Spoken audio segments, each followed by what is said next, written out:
everyone! I am back with a new video, and this is going to be my complete process for a portrait artwork. If you don't already know, I have now opened my commissions, which is basically a paid drawing request. So you tell me what you want me to draw, and I draw it. If you want to know more about it, I've put in the description box a link to my blog where I provide more information and how much it costs. So feel free to check it out. This is actually one of the things I offer, which is a stylized portrait commission, and it starts with a reference. In this case, because it's a practice drawing, the reference photo I use is from Pinterest, which is also linked below just in case you want to know what reference I am using or where I get my reference photos. It's mainly Pinterest. The photo is actually of the model named Amelia Zadro. I'm not really sure how you say her name, but anyway, from the reference I draw the first sketch using a 2H and 2B pencil. It's a fairly rough sketch, but I do try to include some shading, since when I do the coloring, I also refer to the sketch as well as the original reference photo. And during the sketching process, I'm also already thinking of where some colors are going to go, so adding in the shading at this stage or this early actually makes the coloring process a little bit easier later on.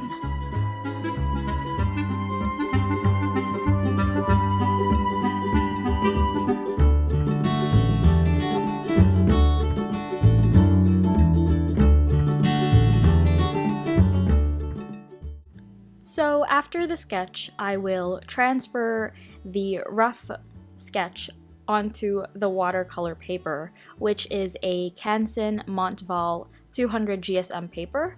And to turn the rough sketch into a clean sketch, I use something that's kind of like a light box. The one I use is a very makeshift light box, since the one I made ages ago no longer exists.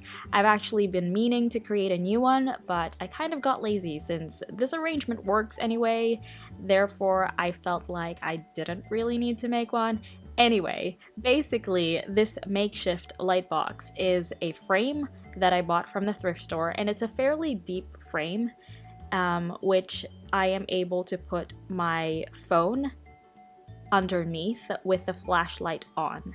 And yeah, it works. It's not the best, but it's a super cheap alternative, and when I use the DIY light box, I make sure that all the other lights are turned off so that I can see through the sketch underneath, because the light source isn't extremely strong, and yeah, it just helps me see the sketch that is underneath the watercolor paper.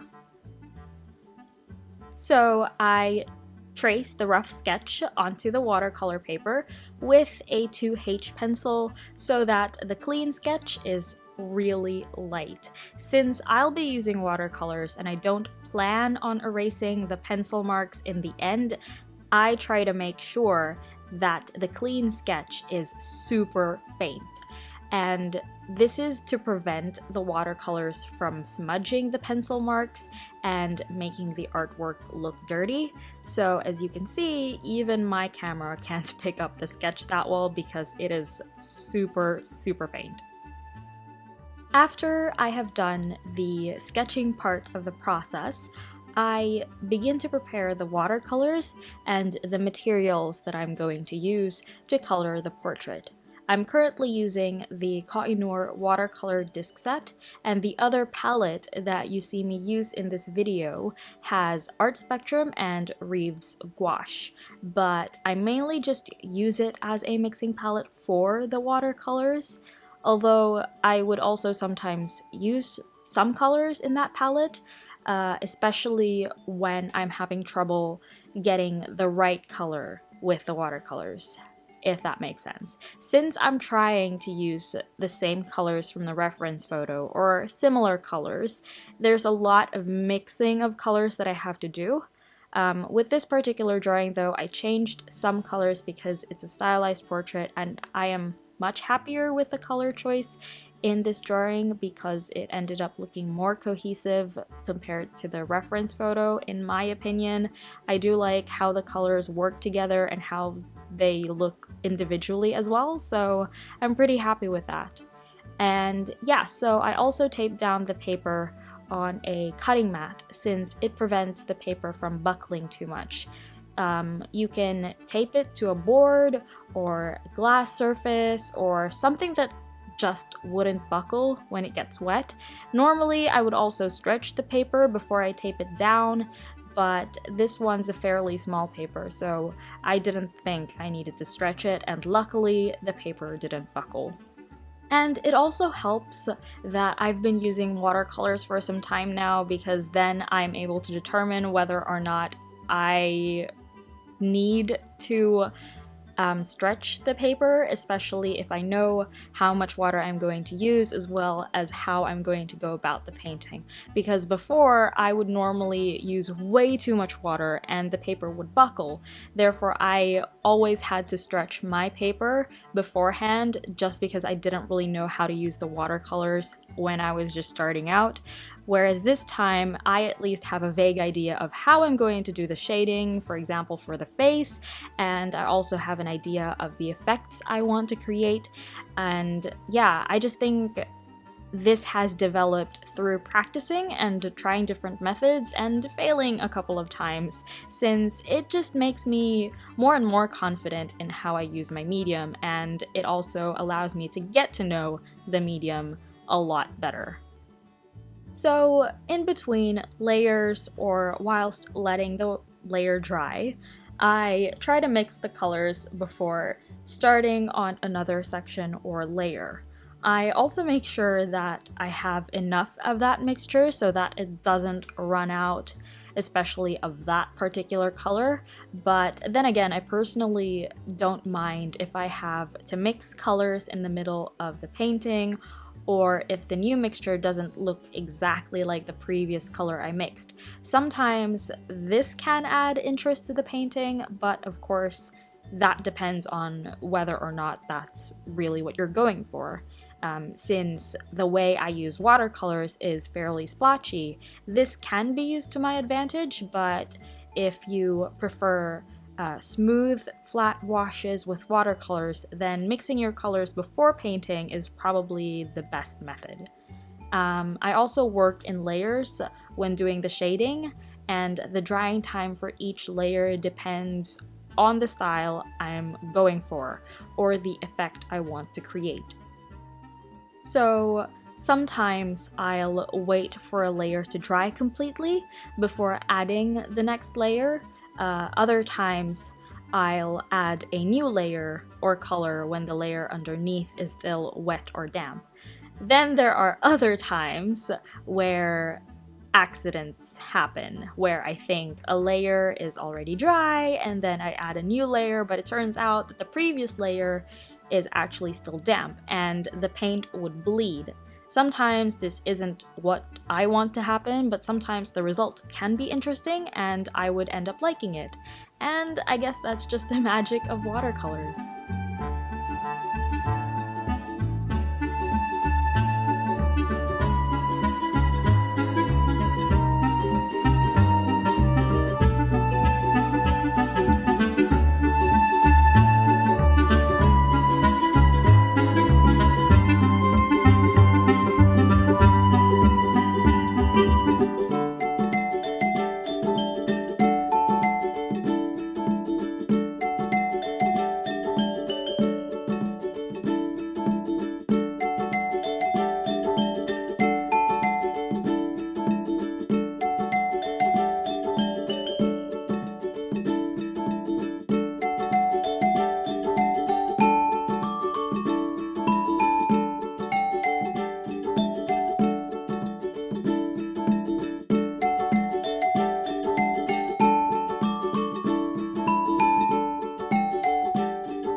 After the watercolors have dried, I move on to adding the final details with a Kuretake brush pen and a Prismacolor fineliner. The brush pen is actually not waterproof, that's why I decided to add it afterwards, but then again, I do this for most of my works, where I add the outlines towards the end, especially if I'm using watercolors. There's no particular reason why that's the case or why I do it. I think it's just become a habit of mine, and because black outlines are seriously the cherry on top for my illustrations, I always add it in. And the way I do the line art to my paintings is I try to make it loose, but still sharp.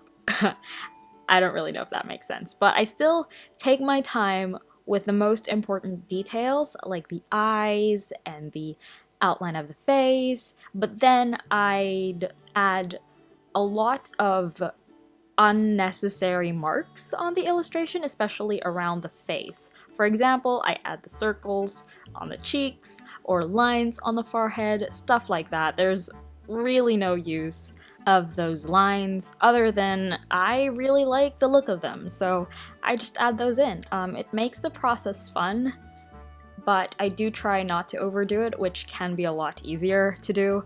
And since I've been doing this for quite some time now, I'm able to pinpoint where I want these unnecessary lines to be, so that it doesn't end up looking overdone, in my opinion.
this is pretty much all of my process. After I add the black outlines, I fix some things and do some final touches like adding the highlights to the eyes. And that is it. So I hope you enjoyed this video. If you did, please don't forget to give this video a thumbs up and subscribe if you haven't already. Simply liking this video greatly supports this channel and my videos, so I would really appreciate it if you hit that like button. Also, you can reach me through my social media, which are linked in the description box. I've got Facebook, Twitter, Instagram, and Tumblr. I also have Society6, where you can purchase art merchandise and fine art prints of my artworks, and I also have Store Envy, where I sell my original artworks. You can also email me for a payment plan if you're interested in purchasing any original art from me, or if you would like to inquire about my commissions. My email and all my links are listed in the description box, and yeah. Feel free to share this video as well. It lets people find this channel and this video a lot easier. And that is it for my self-promo. I really appreciate your support. Thank you so much for watching, and I will see you in my next one.